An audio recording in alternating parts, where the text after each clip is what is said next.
Halo warga dunia, kali ini kita akan membahas tentang tanaman, bukan sembarang tanaman. Tanaman ini memicu bangsa-bangsa di Eropa melakukan penjelajahan samudra, yang efeknya dari mulai penemuan benua Amerika, penemuan rute keliling dunia, bahkan hingga pembantaian, penjajahan, hingga kolonialisme. Penasaran? Simak video ini sampai selesai. Yuk kita mulai.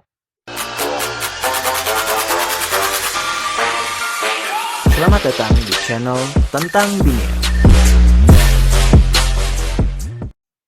Siapa yang belum tahu biji ini?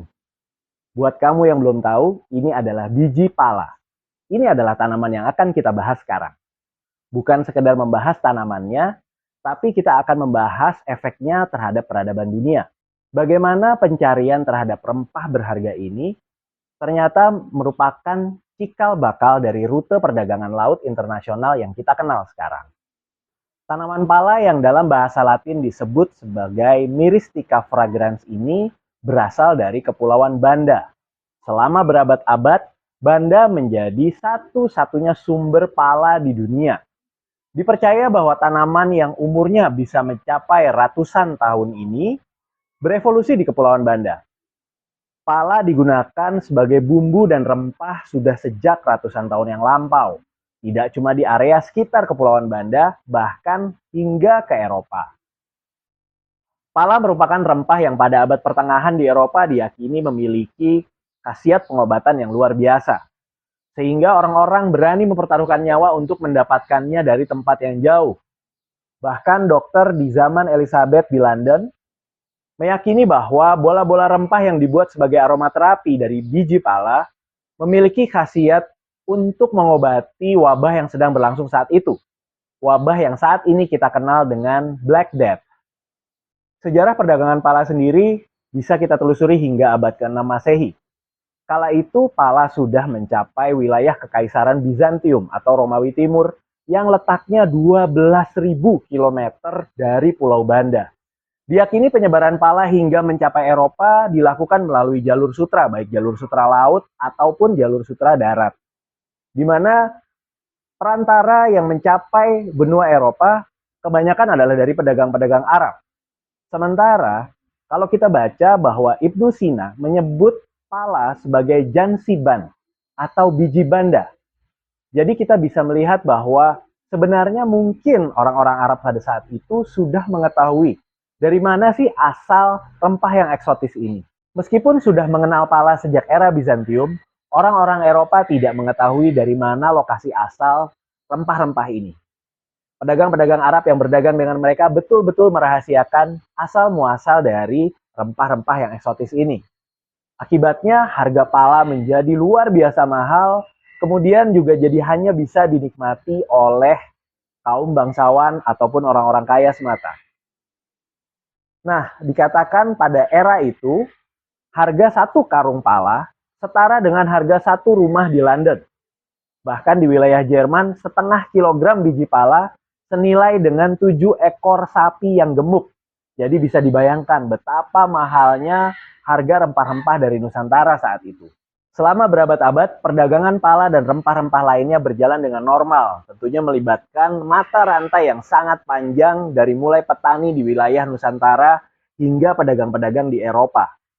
Nah, terjadi perubahan pada tahun 1543 ketika Kekhalifahan Turki Utsmani di bawah kepemimpinan Muhammad Al-Fatih menaklukkan Konstantinopel. Sejak saat itu terjadi embargo terhadap pedagang-pedagang Eropa. Akibatnya, suplai rempah-rempah termasuk biji pala ke Eropa tersendat dan harganya semakin membumbung tinggi. Dikatakan bahwa rempah-rempah pada saat itu seperti lada bisa lebih mahal daripada emas di Eropa. Nah, akibatnya orang-orang Eropa kemudian berpikir bagaimana cara untuk memotong embargo ini. Mereka harus berusaha mencari asal-muasal dari rempah-rempah yang sangat mereka butuhkan. Inilah masa awal penjelajahan samudra.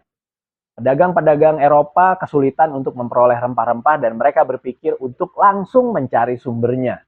Columbus misalnya memilih berlayar ke arah barat, menyeberangi Samudra Atlantik, sementara Vasco da Gama berlayar mengitari Tanjung Harapan dan melanjutkan perjalanannya ke timur. Mereka memiliki satu tujuan, yaitu menemukan India, yang diyakini pada saat itu adalah sumber dari rempah-rempah yang mereka cari. Begitu mereka sampai di India, baru mereka sadar bahwa ternyata lokasi sumber dari rempah-rempah ini terletak lebih ke timur lagi dari India. Spanyol, Belanda, Portugis, dan Inggris berlomba-lomba untuk menjadi yang pertama menemukan dan menguasai lokasi asal dari rempah-rempah itu.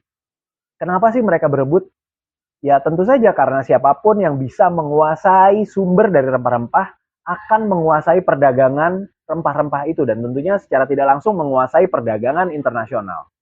Dan yang pertama kali berhasil mencapai negeri penghasil rempah-rempah adalah bangsa Portugis di bawah pimpinan Alfonso de Albuquerque yang berhasil mencapai dan menguasai Malaka hingga kemudian pada tahun 1511 mereka mencapai Kepulauan Banda.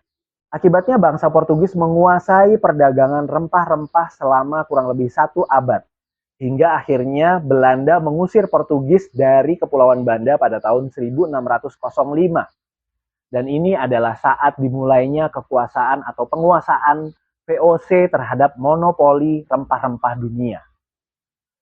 Sedemikian berharganya Kepulauan Banda yang menjadi rebutan bangsa Eropa kala itu, hingga Belanda mau menukar Pulau Run, salah satu pulau terkecil di Kepulauan Banda, dengan Pulau Manhattan yang sekarang menjadi wilayah New York pada tahun 1667 dalam Breda Agreement.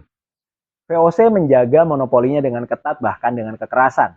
Mereka sangat menjaga agar pala yang saat itu hanya tumbuh di Kepulauan Banda tidak bisa ditanam di daerah lain.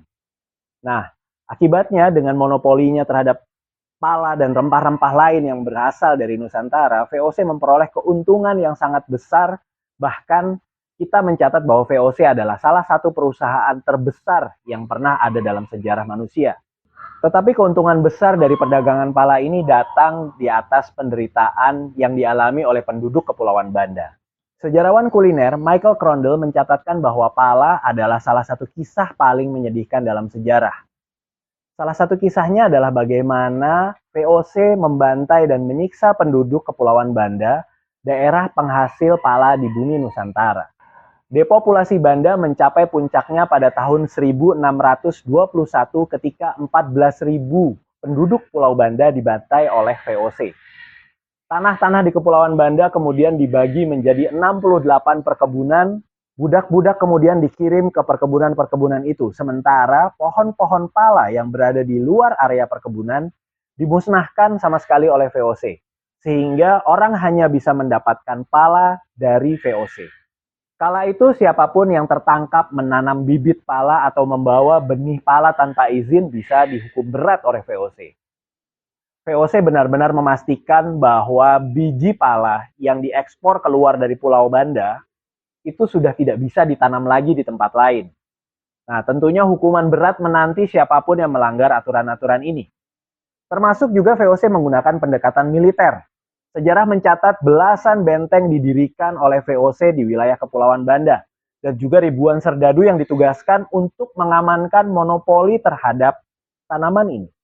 Posisi Banda sebagai satu-satunya penghasil biji pala di dunia mulai goyah ketika tahun 1769, seorang ahli hortikultura asal Prancis bernama Pierre Pauvard, maaf kalau salah nyebutnya, berhasil menyelundupkan biji pala dan mencoba menanamnya di Mauritius, wilayah jajahan Prancis, dan ternyata berhasil tumbuh dengan subur.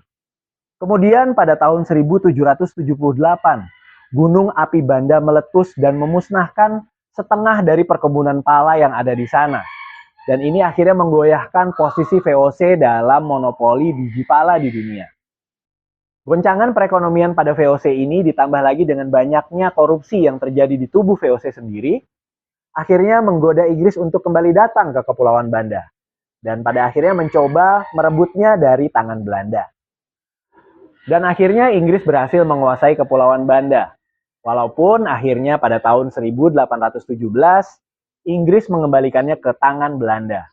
Namun selama menguasai Kepulauan Banda, ratusan bibit tanaman pala berikut tanahnya diangkut ke wilayah jajahan Inggris dan ditanam di perkebunan-perkebunan antara lain di Penang, Bengkolen atau Bengkulu saat ini, Singapura, dan juga Sri Lanka. Inggris juga menyebarkan tanaman pala ke wilayah jajahannya di Asia Selatan. Sejak saat itu, tanaman pala tidak lagi menjadi barang istimewa yang hanya dimiliki oleh Kepulauan Banda. Nah, itulah sedikit cerita tentang tanaman pala. Jika Anda memiliki kritik atau saran untuk kemajuan channel ini, tolong sampaikan di kolom komentar. Semoga bermanfaat. Salam